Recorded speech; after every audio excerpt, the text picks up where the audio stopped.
KTN News. Get the whole story.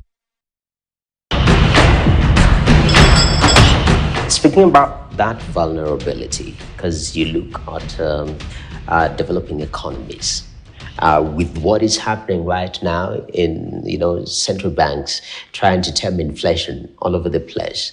Like for the Kenyan economy, we are seeing a struggle with the greenback, for example, which is we're seeing so much outflows from the market. I don't know, from your perspective, first of all, is it similar in Hong Kong?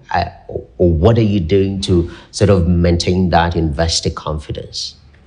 Yes, interestingly, Hong Kong isn't facing the inflationary environment that we're seeing in so many other parts of the world. And generally speaking, across Asia, inflation isn't as high as it is in other parts of the world.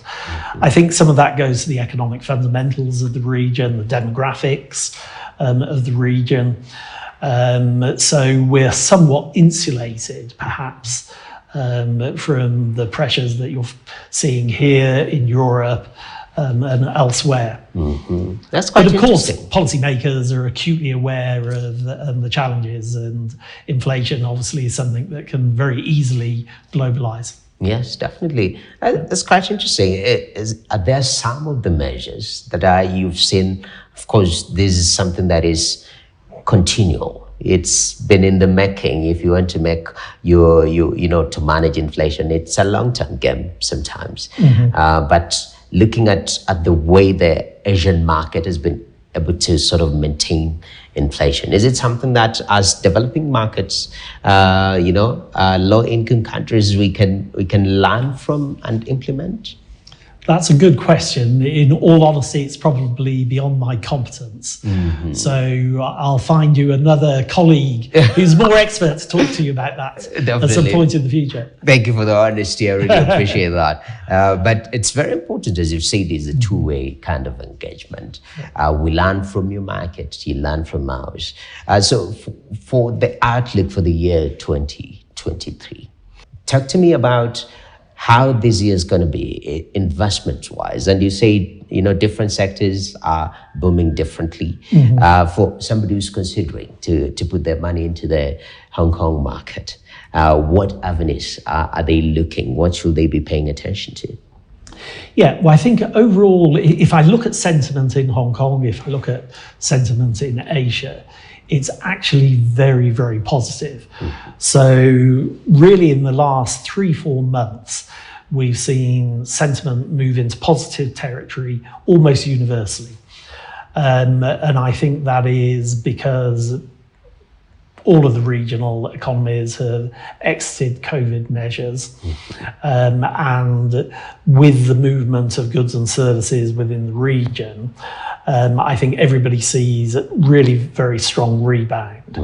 Obviously, people are cognizant of a more challenging global economic situation. If we look at Europe in particular, facing very strong economic headwinds. But I think as a region of the world, Asia probably is more confident than perhaps most other parts. Definitely. And that's a good reason for businesses here in Kenya to be taking a good close look at what's happening. I know, because one of the jitters that we've seen in the international markets, what's been happening in the States with some banks. Everyone is all of a sudden, what exactly is happening with this? But Hong Kong, you're at the center of financial technology. And talk to me about some of these concerns that we're seeing. For example, banks collapse, and I've seen the Fed step in sort of to, normalize the situation so that there's not that much panic. In Hong Kong, how do you handle your financial system so that there are no such situations? Well, I think what we have in Hong Kong is world-class regulation. And it's one of the reasons that Hong Kong is a top 3 international financial centre. So we have 3 key regulators in financial services, the Hong Kong Monetary Authority on the banking side, But that also performs a function as the de facto central bank, because we're obviously not a country, but a special administrative region. Then we have the Securities and Futures Commission, who regulate the securities markets. Very, very important. But we're taking steps actually in digital virtual assets with a new regime being introduced later this year. But again, with guardrails to protect the interests of investors. And then we have the Insurance Authority. Okay. But world-class regulation, best practice is absolutely crucial to us as a city. And that goes to the stability of the financial system. Okay. Let's talk numbers now. How much have we seen Kenyans, invest in Hong Kong, if you have those numbers? And are there targets? Because now I see you in the country trying to mobilize more investment, Kenyans to invest into Hong Kong. Are there targets that you're hoping to hit maybe in the near term?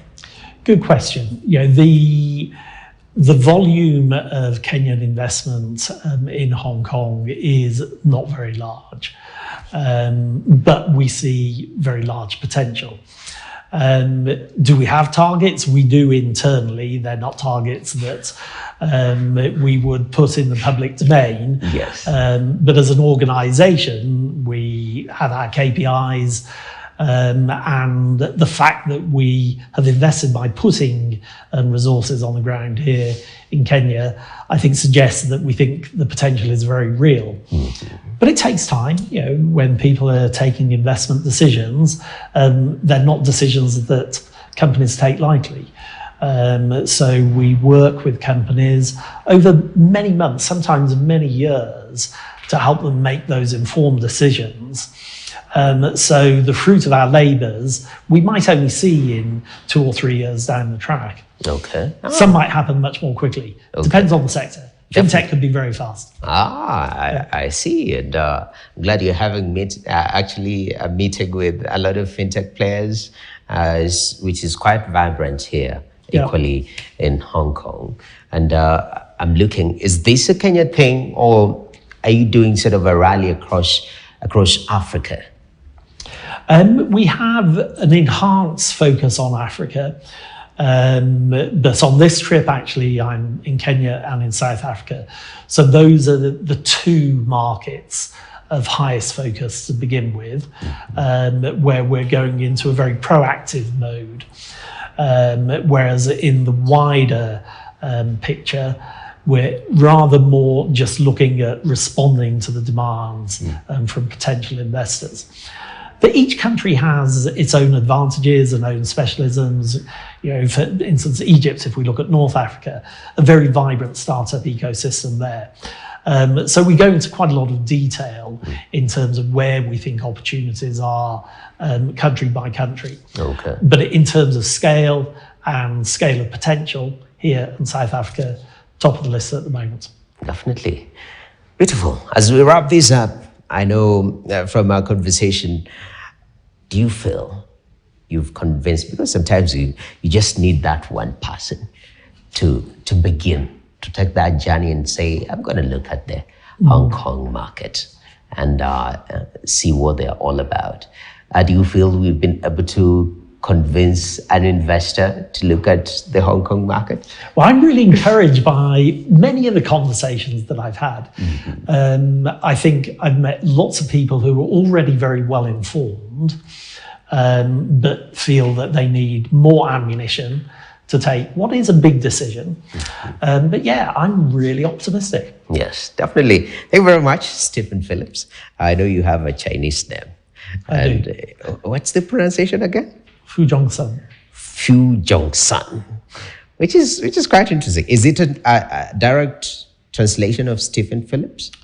No, it was chosen for me specially, actually. So it has, there's 3 characters and they have special meanings. Okay. All to do with me as an individual. So one day I'll bore you with the details. That's beautiful, man. Because next time I'm in Hong Kong, I'll be I'll look for somebody to give me also a special name.